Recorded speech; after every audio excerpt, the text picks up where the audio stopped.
একবার কি হলো, সে বেশ অনেক কাল আগের কথা হবে। আমি অনেক ছোট ছিলাম। তো আমার মেয়ে হিসেবে যেহেতু জন্মেছি, তাহলে আমার পুতুলের প্রতি একটা আকর্ষণ থেকেই যাবে।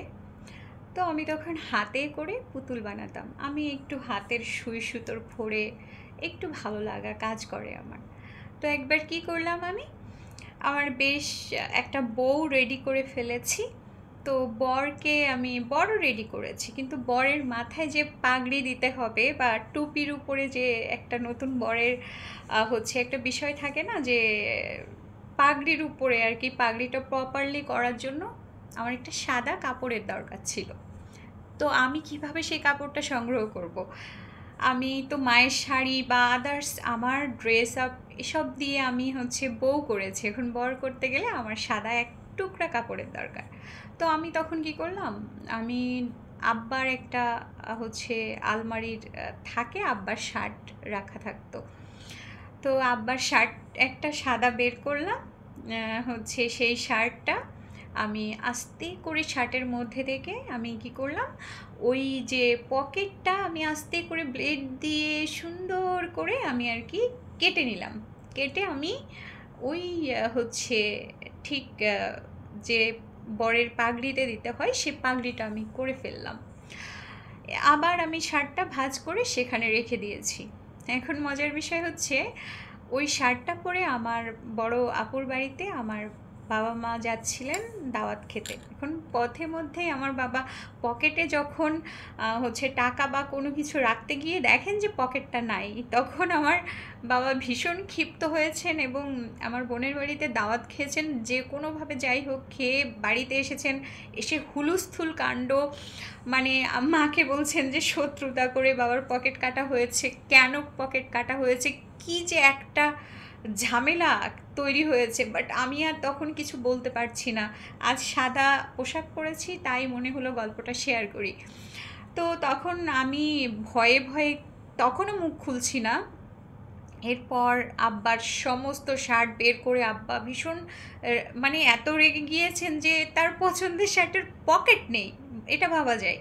তখন কি করলেন বাবা, হচ্ছে ওই শার্টগুলোতে আগুন জ্বালিয়ে দিলেন, দিয়ে পুড়িয়ে দিলেন। আমার পাশে খালারা ওনারা এসে আর কি থামানোর চেষ্টা করেছেন, কোনো ফয়দা হয়নি। 2-3টা শার্ট বাঁচিয়ে রাখতে পেরেছিলেন, আর সবগুলো পুড়ে গেল।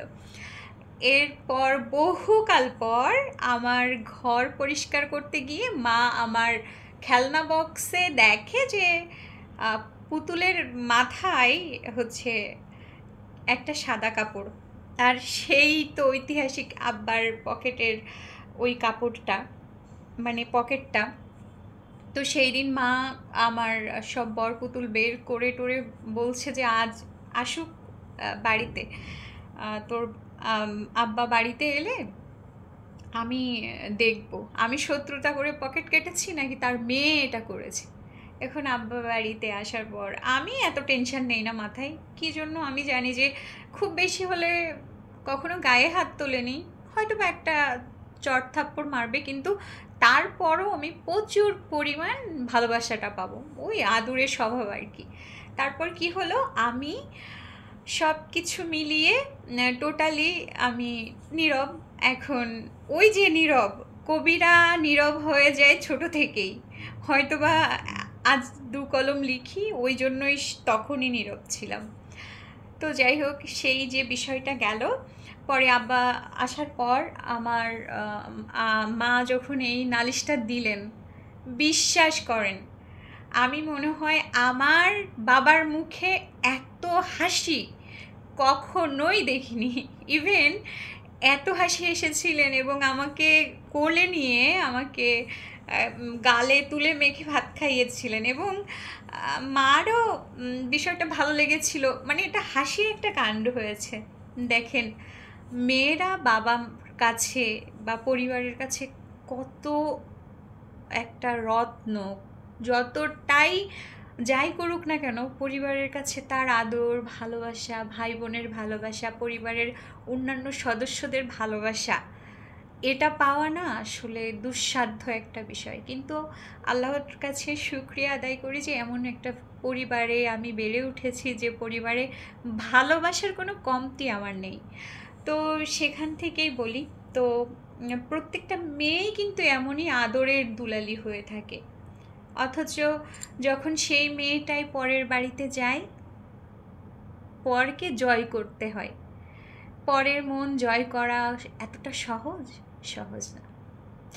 খুব সহজ বা খুব ভাগ্যবতী হলে হয়তোবা পরকে জয় করে সেই মেয়েটা জীবনটাকে গুছিয়ে রাখতে পারে, নতুবা প্রত্যেকটা মেয়ের একটা করে গল্প থাকে, অজানা গল্প, যেগুলো হয়তোবা খুব কাছের মানুষ ছাড়া সবাই জানতে পারে না।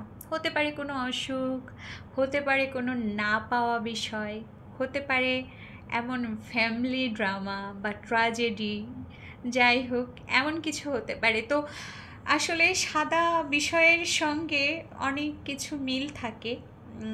স্কুল ড্রেসের কালার ছিল আমার সাদা আর হচ্ছে সবুজ, হাই স্কুলের। আর হচ্ছে এগুলো ভাবলে বেশ ভালো লাগে, নস্টালজিক হয়ে যেতে হয়। তো আমি আজ একটা বইয়ের হচ্ছে শ্যুট করছিলাম, তো ভাবলাম যে আমি আমার এই গল্পটা শেয়ার করি। আর আমি আজ হচ্ছে শহীদুল্লাহ কাউসারের এই বইটার ফটোশ্যুট করছিলাম। তো তখন আমার মনে হলো যে তাহলে একটুখানি ছোট্ট একটা গল্প একটু শেয়ার করি। ও আবার আমি হচ্ছে হাতের চুড়িও পরেছি, একটু গুলবাহার ভাব নিয়েছি। যাই হোক, সবাই ভালো থাকবেন। আমার গল্পটা কেমন লাগলো আমাকে জানাবেন। আর এমন গল্প যদি শুনতে চান আমাকে বলবেন। আমার ছোটোবেলার এমন সব নস্টালজিক গল্প আছে, আপনারা শুনলে অনেক সময় হাসবেন অথবা কাঁদবেন। আল্লাহ হাফেজ।